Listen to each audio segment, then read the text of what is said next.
সন্ত্রাসবাদীদের খতম করার লড়াই আমাদের করতে হবে, সেটা আমার দেশের ভেতরে করতে হবে এবং বাইরের যে শক্তিরা সেই সন্ত্রাসবাদকে সমর্থন দেবে তাদের বিরুদ্ধেও আমাদের লড়াই করতে হবে। সিঁদুর তো একটা আমাদের হিন্দু ধর্মের একটা প্রতীকী এবং সেইটাই হয়তো কারো কারো মনে হয়েছে, কিন্তু আমি মনে করি আমাদের সৈন্যবাহিনীর যারা এই লড়াইয়ের ময়দানে আছে তাদের প্রতি সম্মান জানিয়ে আমরা এই বিতর্কটা থেকে সরে থাকা আমার মনে হয় ভালো। মোদি ইন্দিরা গান্ধী হবেন নাকি আরও কিছু হবেন সেটা তো তিনি ঠিক করবেন না, শুধু সেটা মানুষ ঠিক করবেন। দাদা, কার্যত আমরা যেমনটা দেখতে পাচ্ছি গতকালেরই ঘটনা, এই যে ভারত পাকিস্তান যে যুদ্ধ, কোথাও না কোথাও গিয়ে সেই যুদ্ধের শেষ হয়ে যাবে, বিরতি এরকম ঘোষণা করা হয়েছিল। ট্রাম্প একেবারে নিজে সেটা পোস্ট করেছিলেন। ঠিক ঘড়ির কাঁটায় ধরে ধরে 3 ঘন্টা পর আবার পাকিস্তানের পক্ষ থেকে সেই গোলাগুলি শুরু হয় জম্মু কাশ্মীরে। কি বলবেন? আমরা মনে করি আমাদের দেশ, আমাদের দেশবাসী সন্ত্রাসবাদের বিরুদ্ধে লড়াই চালিয়ে যেতে হবে, কিন্তু আমরা এটা চাই না যে আমাদের দেশ প্রতিবেশীর সাথে যুদ্ধে জড়িয়ে পড়ুক। সর্বাত্মক যুদ্ধ আমাদের সাধারণ মানুষের জীবনকে, সাধারণ মানুষের জীবিকাকে অনিশ্চয়তার মধ্যে ঠেলে দেবে। তাই আমরা কোনো সর্বাত্মক যুদ্ধ চাই না, কিন্তু আমরা মনে করি সন্ত্রাসবাদের বিরুদ্ধে লড়াইয়ে আমাদের কোনো খামতি থাকা চলবে না। তাই সন্ত্রাসবাদীদের খতম করার লড়াই আমাদের করতে হবে, সেটা আমার দেশের ভেতরে করতে হবে এবং বাইরের যে শক্তিরা সেই সন্ত্রাসবাদকে সমর্থন দেবে তাদের বিরুদ্ধেও আমাদের লড়াই করতে হবে। একেবারে দাদা, অন্যদিকে দেখা যাচ্ছে এই যুদ্ধ নিয়েও রাজনৈতিক দলের বিভিন্ন রাজনীতি একের পর এক পোস্ট। জীবনে এমন কিছু নেই যেখানে রাজনীতি নেই। সকালবেলা যে আমরা দুধের প্যাকেটটা কিনি তার কি দাম হবে সেটা রাজনীতিই ঠিক করে। আমার স্কুলের বাচ্চাটার স্কুলের ফিস কত হবে সেটা রাজনীতিই ঠিক করে। আর সর্বশেষ আমাদের দেশের প্রতিরক্ষা কিভাবে হবে, আমাদের আইন কি হবে, সবই রাজনীতি ঠিক করে। তাই জীবনে সব কিছুতেই রাজনীতি থাকবে এবং রাজনৈতিক দল যারা আছে তারা তাদের মতো করে প্রতিটি বিষয়ের তারা বিশ্লেষণ করবেন এবং তাদের বক্তব্য রাখবেন এবং আমাদের দেশের মানুষকে সেটা বেছে নিতে হবে যে কোন রাজনৈতিক দলের কোন বক্তব্য তারা গ্রহণ করবেন এবং কোনটা বর্জন করবেন। তাই রাজনীতি যারা করেন এবং রাজনৈতিক দল তারা প্রতি বিষয়েই রাজনীতি করবেন, এটাই হবার। এই যে যুদ্ধ, এই যুদ্ধের যে নাম অপারেশন সিন্দুর, আমরা এই নামকে ঘিরেও কিন্তু একাধিক মন্তব্য দেখতে পাচ্ছি যে এর নামটা অপারেশন সিন্দুরই কেন দেওয়া হলো, অন্য কিছুও তো দেওয়া যেত। এটা আমাদের দেশের সরকার এবং আমাদের সৈন্যবাহিনী মনে করেছেন যে এই অপারেশনসটার নাম তারা অপারেশন সিন্দুর দেবেন। এটা পুরোপুরি সৈন্যবাহিনীর সিদ্ধান্ত এবং যুদ্ধে যায় আমার বাড়ির ছেলেরাই, যারা সীমান্তে লড়ে তারা আমার বাড়ির ছেলে।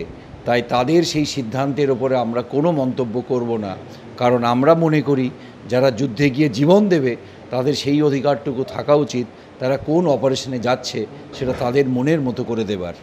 কিন্তু অনেকে বলছেন যে এটা নাকি সেই কোথাও না থেকে ধর্ম নিয়ে খেলা হচ্ছে। আসলে সিঁদুর তো একটা আমাদের হিন্দু ধর্মের একটা প্রতীকী এবং সেইটাই হয়তো কারো কারো মনে হয়েছে, কিন্তু আমি মনে করি আমাদের সৈন্যবাহিনীর যারা এই লড়াইয়ের ময়দানে আছে তাদের প্রতি সম্মান জানিয়ে আমরা এই বিতর্কটা থেকে সরে থাকা আমার মনে হয় ভালো। এর মধ্যে হিন্দু মুসলমান এই বিতর্ককে টানার কোনো জায়গা নেই। সীমান্তে যারা জীবন দিচ্ছে, লড়াই করছে, তাদের জন্য আমাদের ভালোবাসা, আমাদের শুভেচ্ছা এবং তাদের পাশে থাকার কথাই আমাদের বলা উচিত। এই মুহূর্তে এই বিষয়ে কোনো বিতর্কে যাওয়া আমাদের সমীচীন নয়। একেবারে অন্যদিকে দাদা, আমরা যেমনটা দেখেছিলাম 71-এ ইন্দিরা গান্ধী নিজে একেবারে পাকিস্তান থেকে বাংলাদেশ আলাদা করতে সক্ষম হয়েছিলেন। আপনার কি মনে হয় মোদিও সেই ইন্দিরা গান্ধীর পথেই হাঁটতে সক্ষম হবেন? ইস্ট পাকিস্তান এবং ওয়েস্ট পাকিস্তান তখন তো বলা হতো একটাই ছিল পাকিস্তান। সেই পাকিস্তানের মাঝখানে ছিল ভারতবর্ষের মতো এরকম একটা বড় দেশ। স্বাভাবিকভাবেই তার অ্যাডমিনিস্ট্রেটিভ, তার বিভিন্ন রকম সমস্যা ছিল এবং আজকের যে বাংলাদেশ, সেই বাংলাদেশের মুক্তিযুদ্ধ বাংলাদেশের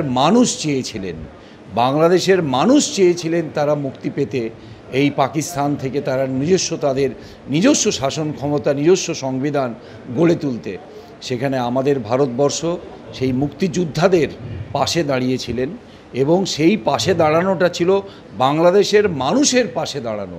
তাই আজ আমি মনে করি পাকিস্তানের মানুষের বিরুদ্ধে কোনো আন্দোলন করে, কোনো লড়াই করে, কোনো যুদ্ধ করে পাকিস্তানের মানুষকে কোনো খুশি করা যাবে না।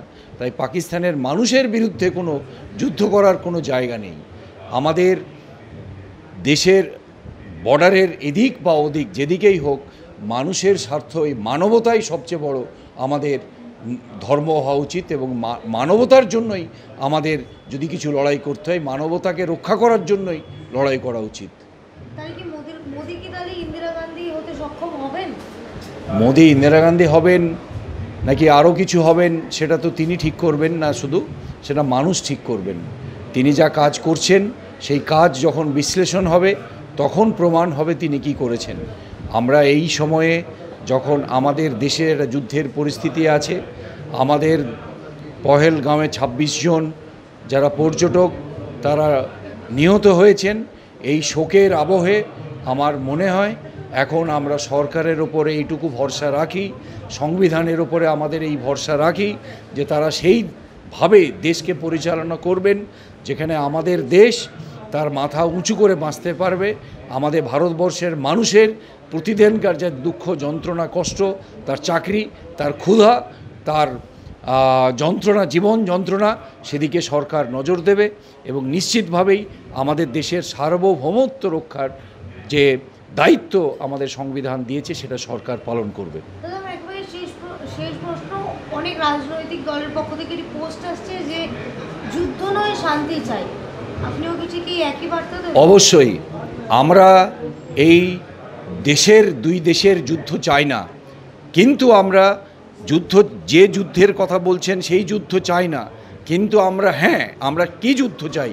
আমরা সন্ত্রাসবাদের বিরুদ্ধে যুদ্ধ চাই, আমরা অন্যায়ের বিরুদ্ধে যুদ্ধ চাই, আমরা দুর্বৃত্তদের বিরুদ্ধে যুদ্ধ চাই, আমরা আমাদের ক্ষুধার নিবারণের জন্য যুদ্ধ চাই। লড়াইটা হোক ভাতের জন্য, জাত নিয়ে নয়, জাতের বিরুদ্ধে ভাত নিয়ে লড়াইটা হোক, এবং আমরা ভাতের লড়াইয়ে থাকতে চাই, জাতের লড়াইয়ে নয়।